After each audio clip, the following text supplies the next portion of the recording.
ایک لفظ ہے غیب، جس کا استعمال پاکستان، انڈیا، بنگلہ دیش کی مساجدوں کے اندر بہت کیا جاتا ہے۔ جب بھی کسی کمپلیکیٹڈ آیت یا کسی کمپلیکیٹڈ احادیث کے بارے میں بات کی جاتی ہے جس میں میتھس، فزکس، کیمسٹری، بیولوجی یا پھر یونیورس کی بات ہو رہی ہو، تو یہ اس کو اٹھا کے غیب میں ڈال دیتے ہیں۔ آپ نے کبھی دیکھا ہے کہ حضرت موسیٰ علیہ السلام اور حضرت خضر علیہ السلام کا جو واقعہ ہے اس کو یہ کس طریقے سے بتاتے ہیں، کس طرح پورٹریٹ کرتے ہیں؟ وہ سارا ڈائمینشن بیس کے اوپر واقعہ ہے۔ بتایا کبھی کہ ذوالقرنین علیہ السلام کا واقعہ کہاں کا ہے؟ سارا واقعہ یونیورس کا ہے۔ اور ولا عالم کس بلیک سی کی بات کرتے ہیں کہ اس کے اندر سورج ڈوبا، وہ بلیک سی کالا کیچڑ بتاتے ہیں، پتہ نہیں کس طرح بتاتے ہیں۔ ارتھ سے باہر نہیں جاتا ان کا دماغ، یونیورس سے واسطہ نہیں ہے ان کا۔ جو آیتیں یونیورس کی ہیں اس کو ارتھ میں فٹ کرتے رہتے ہیں، پتہ نہیں کہاں کہاں۔ آپ نے کبھی دیکھا ہے کہ انہوں نے معراج کا واقعہ بتایا ہو صحیح طریقے سے؟ معراج کا واقعہ کس طرح بتائیں گے؟ کبھی انہوں نے صرف اتنا بتایا ہے کہ معراج کے واقعے کے اوپر حضرت محمد صلی اللہ علیہ وسلم کو مسجد اقصیٰ کیوں بلایا گیا؟ ایسا کیا ہے مسجد اقصیٰ کے پاس؟ وہاں سے کیوں بلایا گیا؟ کبھی نہیں بتایا۔ صرف اتنا بتایا گیا کہ مسجد اقصیٰ ایک خاص جگہ ہے ہماری، وہاں پر بہت سارے ایونٹس ہوئے ہیں۔ تو کیوں ہوئے ہیں ایونٹس؟ وہ اتنی خاص جگہ کیوں ہے؟ اس کی سائیکولوجیکل ڈیپتھ میں نہیں جاتے، اس کی بیک سٹوری میں نہیں جاتے، اس کی فزکس کیمسٹری میں نہیں جاتے، بس جو جیسا لکھا ہے وہ بتا دیا سب کو۔ سوچا کبھی آپ نے؟ کھلی آیت ہے سورہ اسراء کی پہلی آیت پڑھیں کہ پاک ہے وہ ذات کہ جو اپنے خاص بندے کو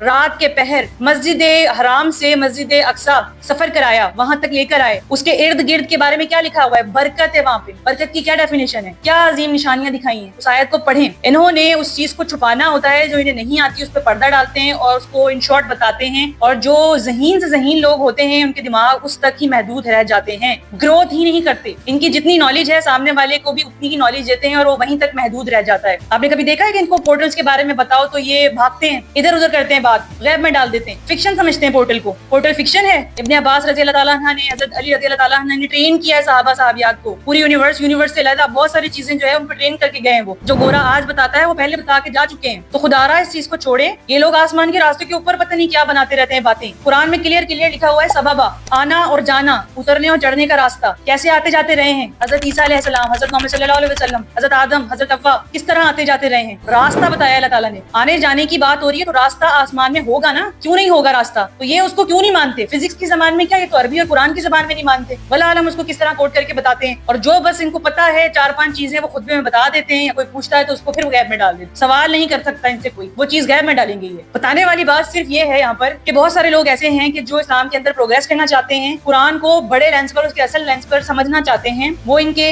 اس قدر زیر اثر ہیں کہ وہ اپنا مائنڈ چلانے کی بھی کوشش کر پائیں تو نہیں چلا پا رہے ہو۔ انہوں نے کرنا یہ ہے کہ ان کے اثر سے باہر آنا ہے، اپنی ڈائریکشن کو سنبھالنا ہے خود، اور قرآن کے اوپر اتنا کام کرنا ہے اس راستے کے اوپر کہ کوئی بھی آپ سے قرآن کی آیتیں نہ چھپا پائے، نہ آپ نے چھپانے دینی ہے۔ اتنا خود کو اسٹیبلش کر لیں کہ لوگ آپ سے آ کر قرآن کی اسٹڈی کریں، آپ سے شیئر کریں، قرآن آپ سکھا رہے ہوں۔ السلام علیکم۔